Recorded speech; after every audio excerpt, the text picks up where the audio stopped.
आपने आज 3 अप्रैल का कार्रवाई मुकम्मल करना है, वोटिंग करना है। आपका कप्तान भाग रहा है, भागते भागते तौहीने अदालत कर रहा है, भागते भागते आईन शिकनी कर रहे हैं। अगर आप इस जराइम में खुद मुलव्वस होना चाहते हो तो आपकी मर्जी, मगर मैंने बहुत ही पहले वार्न किया था वजीर आजम साहब को कि ये जो साहब मुझसे पहले तकरीर कर रहा था उससे बच के रहे, वरना वो उसको फंसाएगा, और उसी ने इसको फंसाया है। जनाब स्पीकर, अदालत के ऑर्डर पे अमल करो और वोटिंग करो। अगर आप आज का एजेंडा पर नहीं आते हो तो आपको आज से मालूम होना चाहिए पूरा ऑपोजिशन भी यहां से नहीं जा रहे हैं और अदालत इधर ही है। हम अपना आईनी हकूक आपसे छीनेंगे। ये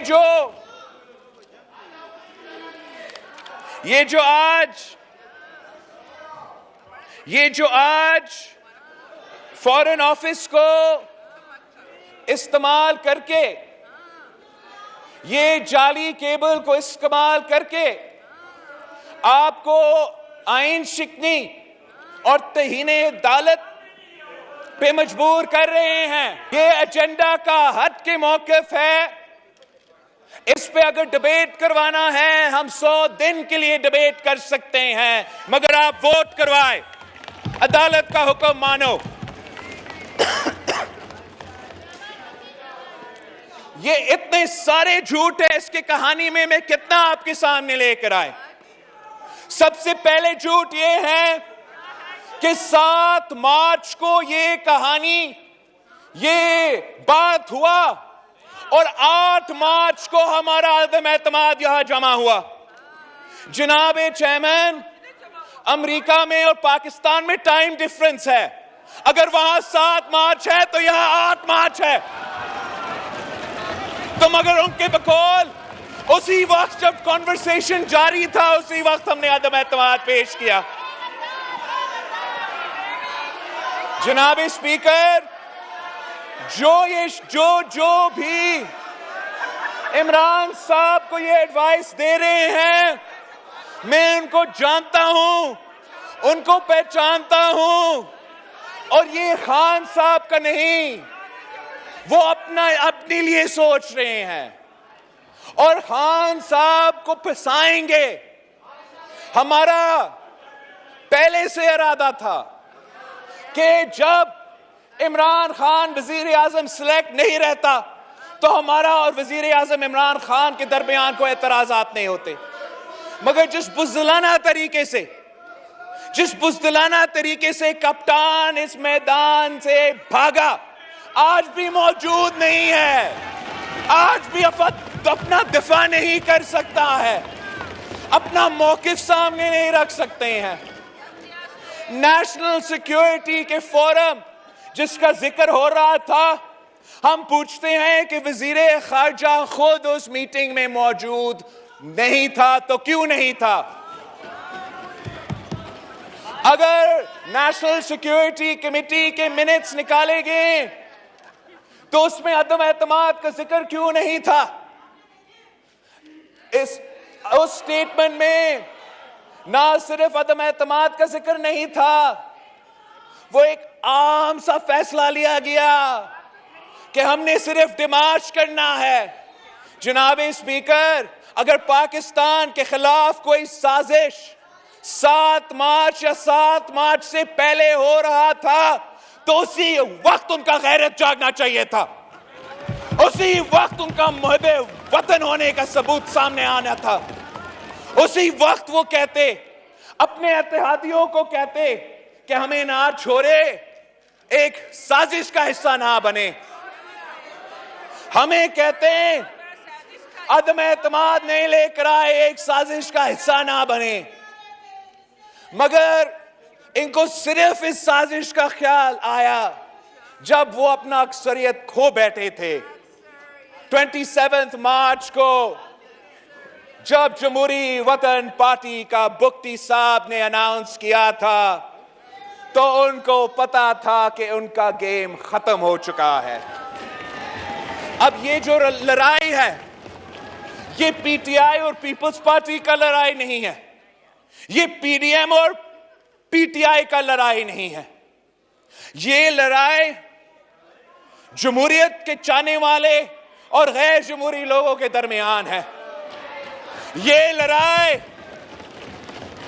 वो जिम्मेदार शख्सियत जो गैर जानिबदार रहना चाहते हैं, जो ए पॉलिटिकल रहना चाहते हैं, जो न्यूट्रल रहना चाहते हैं,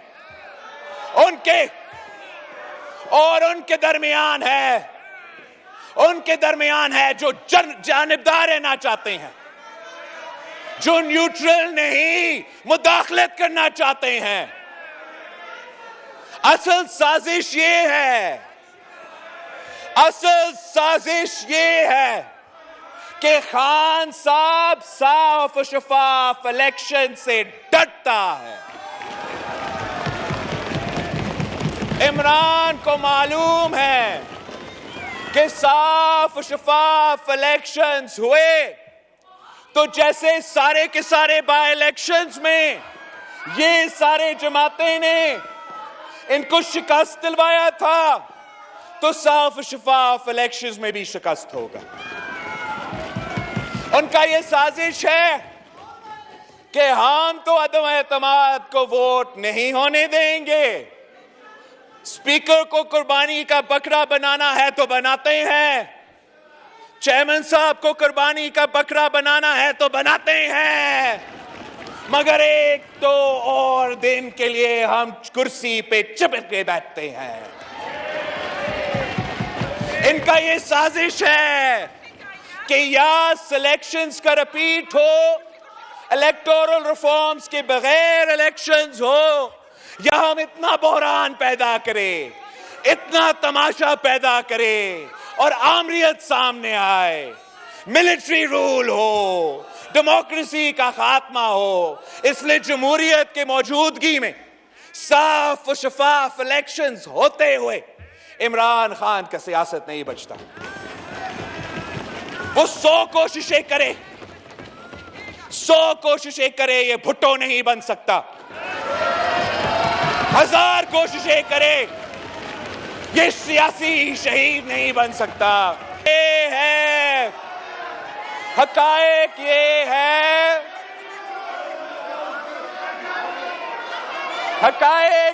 है कि ये पहले भी सिलेक्टेड थे, ये पहले भी फैज़याब हुए और ये एक बार फिर सिलेक्ट होके आना चाहते हैं, ये एक बार फिर फैज़याब होके आना चाहते हैं। मगर इनको ये पता होना चाहिए कि जो भी इनको ये तजवीज़ दे रहे हैं ये इमरान खान को इस कुर्सी पे बिठाने के लिए नहीं। जो भी ये गैर जमहूरी, गैर आईनी तजवीज़ साबिक वज़ीर आज़म को दिया जा रहा है वो इमरान खान को फिर से ले आने के लिए नहीं है जनाब स्पीकर, वो जमहूरियत को रैप अप करने की साजिश है।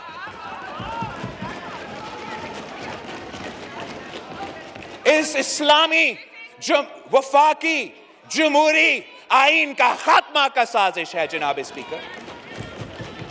बच्चा जानते हैं कि अगर ये सिलेक्ट हुआ तो क्यों सिलेक्ट हुआ, सिलेक्ट हुआ तो 18वीं तरमीम का खात्मा करने के लिए सिलेक्ट किया गया, सिलेक्ट हुआ तो सूबे के हुकूक पे डाके मारने के लिए सिलेक्ट हुआ, सिलेक्ट हुआ तो इतना बड़ा मुआशी बहरान पैदा किया गया कि आज रमजान के महीना है लेकिन आम पाकिस्तानी अपने खानदान को ना सहरी ना इफ्तार खिला सकते हैं।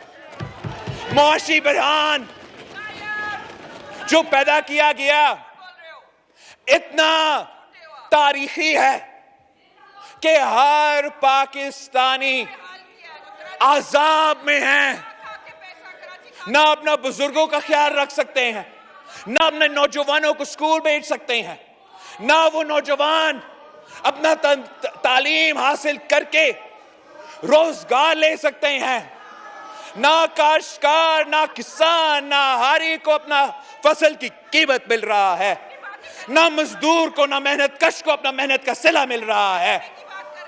इनको ये सब कुछ मालूम है। साजिश तो ये है, साजिश इमरान का साजिश है कि अवाम का पेट पे डाका मारो, अवाम का जेब पे डाका मारो, अवाम को बेवकूफ बनाने की कोशिश करो। आमरीत आना है तो आमरीत आए, मगर कप्तान अपना जिद पे अड़ा हुआ है, अपना जात से आगे नहीं देख सकता। आप पे फर्ज है कि आप अदालत का हुक्म माने। हम ये जिद्दोजहद इसलिए नहीं लड़ रहे कि हमने सिर्फ शहबाज शरीफ साहब को वजीर आजम बनाना है। हम ये जिद्दोजहद इसलिए कर रहे हैं कि बहुत रास्ते थे इस वजीर आजम को उठा के बाहर फेंकने के लिए। अगर हम चाहते थे तो हम भी जानते थे कि कैसे खटखटाना है गेट नंबर 4 को। अगर हम चाहते थे तो इसी अदालत से उसको नाअहल करवा सकते थे। अगर हम चाहते थे तो इनकी तरह धन्ना खेल सकते थे। मगर हमारा कोशिश ये था कि ना सिर्फ हमने इसको हटाना है, मगर हटाना है तो हम सिर्फ और सिर्फ जमहूरी ऑप्शन इस्तेमाल करेंगे। और एक ही जमहूरी ऑप्शन है जनाब स्पीकर, यही तरीका है। This is the only legal, constitutional and democratic means to dismiss a government. आज अगर हम आपके खिलाफ इसमें कामयाब होंगे तो फिर जब आप एहतजाज कर रहे हो हमारे खिलाफ, जब वजीर आजम, मौजूदा वजीर आजम लीडर ऑफ द हाउस का कुर्सी पे बैठता है, तो उसको फिर कोई धरना शरना नहीं धरना पड़ेगा, इसको किसी पाशा को तलाश नहीं करना पड़ेगा, उसको सिर्फ जमहूरी हथियार अपना के अदम एतमाद हमारे खिलाफ ले आना पड़ेगा। ये जो नेशनल असेंबली है, ये ना मेरा है, ना इमरान खान का है, ना शहबाज शरीफ साहब का है, ये पाकिस्तान के अवाम का है।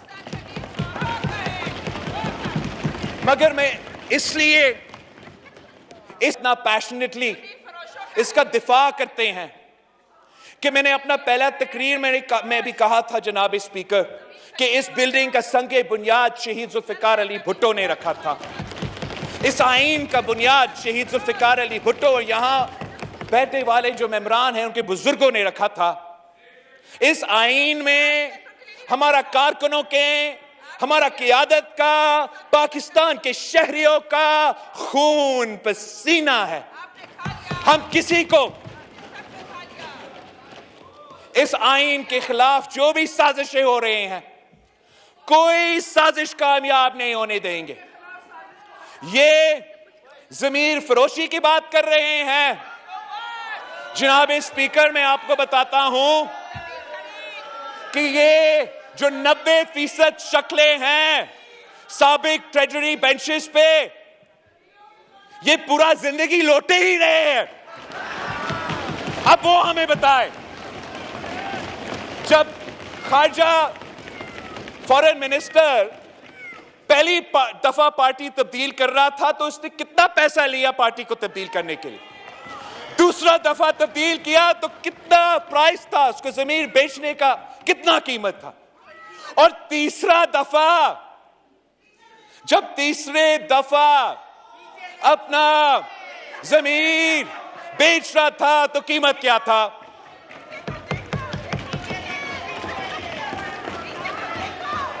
मैं जहां भी देखूं लोटा ही लोटा। तो जनाब स्पीकर, हमारे तरफ आए, जमीर जाग जाए तो लोटा। उनका हो तो इलेक्टेबल, उनकी तरफ जाए तो जमीर जाग जाए, यहां आए तो जमीर बिक जाए। Order in the house, please, जी। जनाब स्पीकर, ये लोग जो ऑपोजिशन के बेंचेस में शामिल हुए और कुछ जो उधर रहते हैं मगर अभी तक नहीं आ रहे हैं, वो जबरदस्ती पीटीआई में शामिल किए गए।